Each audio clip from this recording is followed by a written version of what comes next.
Pak Sutopo, sebelum kita bicara soal fenomena atau bencana longsor yang terjadi di Sukabumi ini, kita akan mengupdate dulu terlebih dahulu data resmi dari BNPB mengenai jumlah korban hilang, meninggal dunia, dan juga korban yang selamat, Pak. Ya, longsor yang terjadi di Dusun Garehong, Desa Sirnaresmi, Kecamatan Tisolo, Kabupaten Sukabumi yang terjadi kemarin pukul 17.30 dan pencarian masih terus dilakukan sampai dengan pagi tadi pukul 2.30. Tercatat 32 kakak atau 107 jiwa yang terdampak longsor, di mana 2 orang meninggal dunia, 3 orang luka-luka, 61 orang ditemukan hidup dan saat ini berada di pengungsian, dan 41 orang belum ditemukan. Jadi tim SAR saat ini masih terus melakukan pencarian terhadap 41 orang yang belum ditemukan. Baik, Pak Sutopo, kalau Anda lihat atau Anda saksikan mungkin dari berbagai media, dari pantauan udara, ini tipe longsoran semacam apa, Pak, kalau dari pengalaman sebelumnya? Ya, longsor itu penuh ketidakpastian ya. Jadi ada beberapa macam.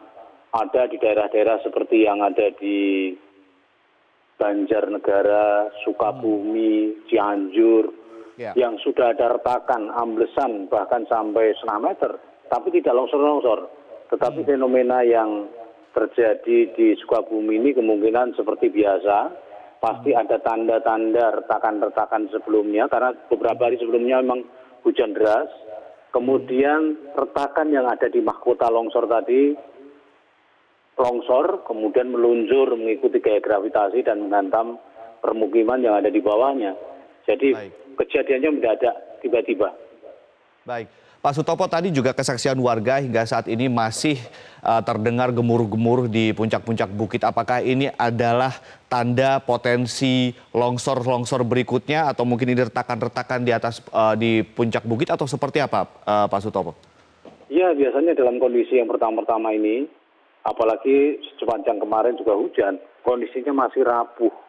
Jadi potensi longsor susulan masih cukup tinggi dan kondisi tanahnya gembur, sehingga itu akan menyulitkan tim SAR dalam proses pencarian. Jadi dalam hal ini tetap berprinsip safety first, tetap memperhatikan kondisi medan yang ada. Dan ketebalan dari material longsor sangat ditentukan dari jenis tanah yang ada. Kalau kita melihat sepintas, tanah yang ada di sana memang tanahnya gembur, tanah yang material urai terlepas, dan ini adalah daerah-daerah yang mudah sekali terjadi longsor. Di satu sisi tanahnya subur, tetapi mudah terjadi longsor.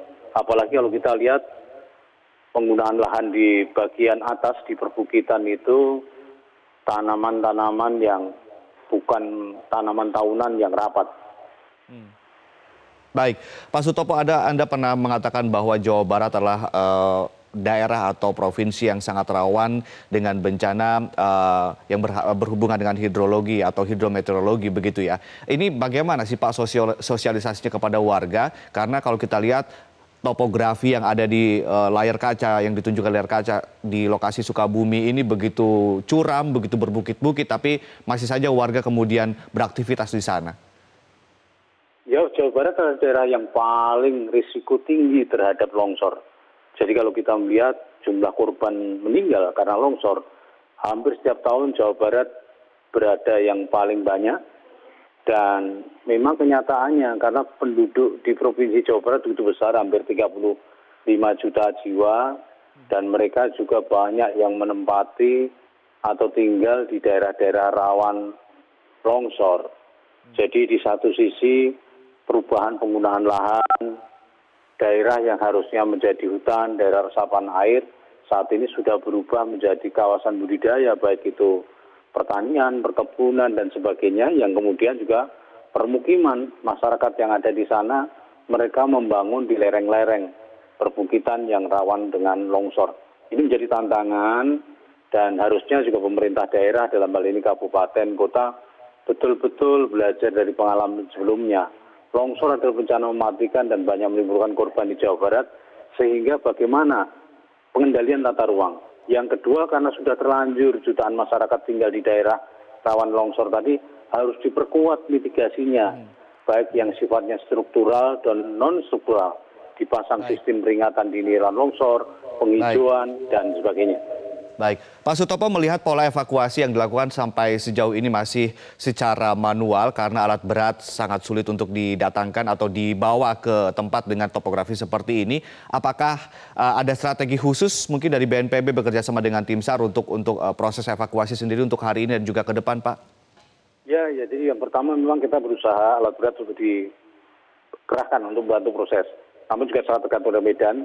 Oleh karena itu, kita bagi menjadi beberapa sektor. Di beberapa titik-titik rumah yang tertimbun oleh material tadi, kita berikan tanda-tanda.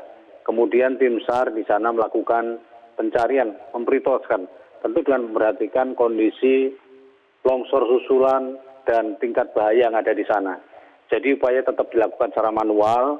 Ini masih terus berdatangan personil-personil tim SAR gabungan, baik dari Basarnas, TNI, Polri, dibantu relawan dan sebagainya. Proses pencarian masih terus dilakukan.